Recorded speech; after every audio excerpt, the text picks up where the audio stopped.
Assalamualaikum warahmatullahi wabarakatuh. Selamat pagi dan salam hangat untuk sahabat RSN Utuban semuanya.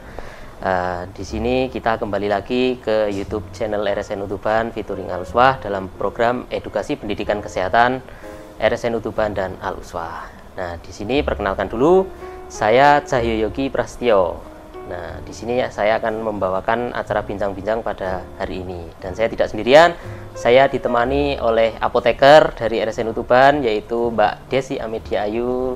Assalamualaikum Mbak Desi. Waalaikumsalam Mas Yogi. Sebelum acara bincang-bincang kita lanjutkan, jangan lupa subscribe dulu, tekan tombol lonceng, dan like, dan komen yang bagus-bagus ya. Oke? Ya, Bu Ayu. Ya, Mas Yogi. Ini saya sebagai kan kalau di sini sebagai akuntansi, mungkin saya mewakili dari orang-orang awam terkait dengan obat-obatan. Oke, baik. Gitu. Mungkin ada hal-hal sepele yang sebenarnya orang-orang juga kurang paham terkait dengan obat-obatan. Jadi nanti mungkin bisa mewakili teman-teman dari RSN Utuban yang di luar untuk menanyakan terkait dengan obat. Siap. Ya, yang pertama adalah mungkin cara menyimpan obat. Seberapa penting sih untuk menyimpan obat itu, karena kalau saya sendiri nih di rumah kadang obat saya taruh di kulkas gitu. Nah, itu gimana, Bu Ayu? Ya, jadi gini Mas Yogi, sediaan obat itu kan banyak banget ya, nggak cuma satu. Ada sirup, ada tablet, Iya. ada hormon yang biasanya disuntikan ke tubuh pasien oleh pasien itu sendiri. Jadi semuanya itu tergantung sama sediaan, kembali lagi tergantung sama sediaan. Kalau misalnya tablet, nah tablet itu umumnya bisa disimpan di suhu ruang. Oh, suhu ruang itu maksudnya ya tidak terlalu dingin, Tidak terlalu dingin dan panas. tidak terlalu panas. Okay, Jadi siap. suhu ruang itu biasanya kisarannya antara 24 derajat Celcius sampai 30. Itu untuk tablet ya.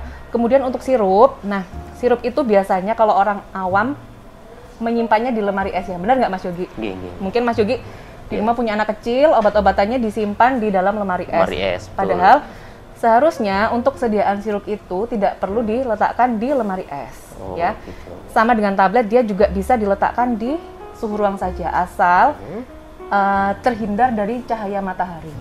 Nah, Iya. biasanya aku nyimpan obat di kamar gitu ya. Tapi ternyata nyimpannya itu di dekat jendela yang sinar matahari itu bisa masuk, langsung kena ke obat itu tadi. Nah, ada beberapa obat yang sifatnya fotosensitif atau dia akan terpengaruh oleh paparan cahaya matahari. Nah, itu ntar obatnya bisa jadi nggak stabil lagi, jadi efektivitasnya itu berkurang. Walau masa kadaluarsanya masih panjang. Gitu ya. Nah, ada lagi obat tetes mata.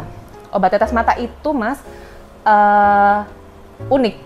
Jadi gini, sebelum dia dibuka, aturan penyimpanannya itu disimpan dalam suhu 2-8 derajat Celcius. Jadi itu harus di lemari es. Nah, itu kalau obat tetes mata obat memang tetes harus mata di lemari es. Iya, ada beberapa. Kemudian aturan penyimpanan setelah kemasan itu dibuka, malah dia idealnya di luar lemari es. Jadi semua itu tergantung sediaan obatnya. Kita nanti sebelum menggunakan, alangkah baiknya kita melihat keterangan yang ada di labelnya. Karena setiap obat pasti ada keterangannya seperti itu.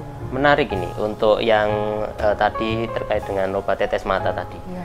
Jadi mungkin gini, kalau ada obat di botol atau obat tetes mata itu termasuk ya. Kalau sudah terbuka itu masih boleh digunakannya berapa lama sih? Karena kadang biasanya orang-orang takut untuk pakai lagi karena sudah tercemar, karena sudah terbuka. Ya, benar. Jadi gini, kalau untuk tetes mata, karena dia kan sediaan steril ya, penggunaannya harus steril, sediaannya harus steril karena untuk mata. Dan obat tetes mata itu bisa digunakan sampai 1 bulan setelah kemasan dibuka. Jadi misalnya nih, hari ini tanggal 30 ya, 30 bulan 9. Terus Mas Yogi buka nih obat tetes matanya itu. Terus kemudian beberapa minggu kemudian Mas Yogi lupa mau pakai. Aduh, kemarin aku buka tanggal berapa ya? kayaknya tanggal 30 deh. Sekarang kok udah tanggal 30 bulan 10 ya, itu sudah tidak bisa digunakan, Mas. Jadi maksimal cuma 1 bulan kalau tetes mata. Oh. Iya. Untuk tetes mata itu 1 bulan ya maksimal ya. Kalau sirup di botol gitu? Nah, kalau sirup itu bisa sampai 3 bulan maksimal. Oh, 3 bulan. 3 bulan setelah kemasan dibuka pertama. Menarik ini Bu Ayu, ilmu baru-barunya ya. Nah, untuk selanjutnya ini terkait dengan cara minum obat. Nah, biasanya mungkin ada yang 2 kali sehari atau bisa 3 kali sehari, 4 kali sehari. Itu waktu minumnya itu kapan, Woy? Kalau saya ya rata-rata kalau memang 2 kali sehari ya saya minumnya pagi dan malam waktu mau tidur gitu. Lah yang bener itu waktunya kapan? Gitu.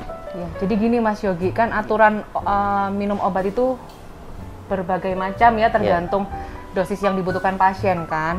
Kalau misal ada aturan pakai atau aturan minum obat 2 kali sehari, itu artinya dalam 1 hari selama 24 jam itu kita harus minum obat 2 kali. Artinya 24 jam dibagi 2.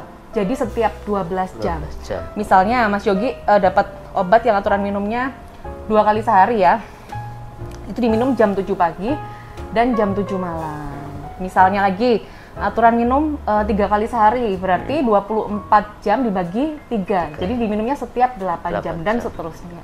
Oh, berarti berpatokan dengan jamnya ya? Iya, jadi bukan berarti 2 kali sehari itu pagi dan sore misalnya gitu ya. Padahal 1 hari itu kan 24 jam. Jadi kita harus mengartikan 24 dibagi 2 jam, jadi setiap 12 jam. Oh, okay. Berarti patokannya adalah jam ya teman-teman, untuk minum obatnya itu tadi. Nah, yang selanjutnya adalah terkait dengan biasanya kalau memang sudah sembuh nih dari sakitnya, obat masih sisa, ya kan? Nah, rata-rata orang-orang pasti obat sisa itu akan disimpan. Benar. Dan nggak tahu ketika mau diminum lagi ternyata obat sudah expired. Nah, itu lebih baik gimana untuk tindakan ke obat yang sudah expired itu tadi Bu Ayu? Oke, jadi ini masalahnya ada di stok obat yang tersisa di rumah ya. Ternyata ketika kita mau pakai ternyata expired. Wah, harus diapain nih obat? Jadi gini, kalau kita punya obat ED di rumah atau expired date atau kadaluarsa, yang pertama kita pastikan dulu, lihat dulu di kemasannya itu ada. Biasanya kecil ya memang dan kadang tidak terlihat. Kita lihat tanggalnya tanggal berapa. Jika memang sudah dipastikan obat itu terlewat tanggal atau expired, kita harus membuang dengan cara yang pertama kita pisahkan dulu dengan kemasannya, Mas. Jadi jangan dibuang utuh gitu ya. Misalnya ada 1 strip, dibuang utuh itu jangan, karena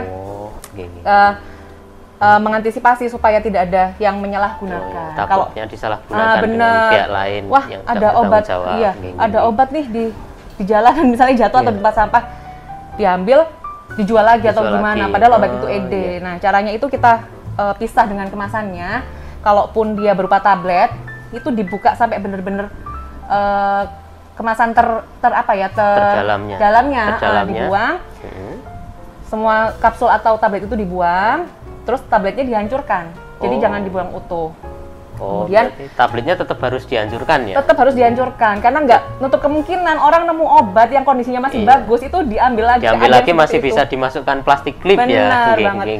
Terus kalau untuk obat sirup itu kita buka botolnya, kita tuang larutannya entah ke dalam wastafel atau saluran pembuangan air lainnya gitu. Jadi bener-bener wadah obat itu kosong gitu, masih pastikan lagi gitu. Nah, untuk teman-teman dan sobat RSN Utuban semua yang ada di rumah, kalau ada pertanyaan-pertanyaan tentang obat yang lain bisa lihat atau bisa langsung menghubungi di sini. Nah, atau bisa juga melalui media sosial kami semua yang ada di bawah sini. Nah, dan selanjutnya terima kasih untuk Mbak Ayu atas informasi dan ilmunya. Semoga bermanfaat untuk teman-teman semua yang ada di rumah. Dan tetap pantengin terus video-video selanjutnya di channel YouTube Rumah Sakit NU Tuban featuring Aluswa, dan semoga berjumpa kembali di program edukasi pendidikan kesehatan selanjutnya. Terima kasih. Wassalamualaikum warahmatullahi wabarakatuh.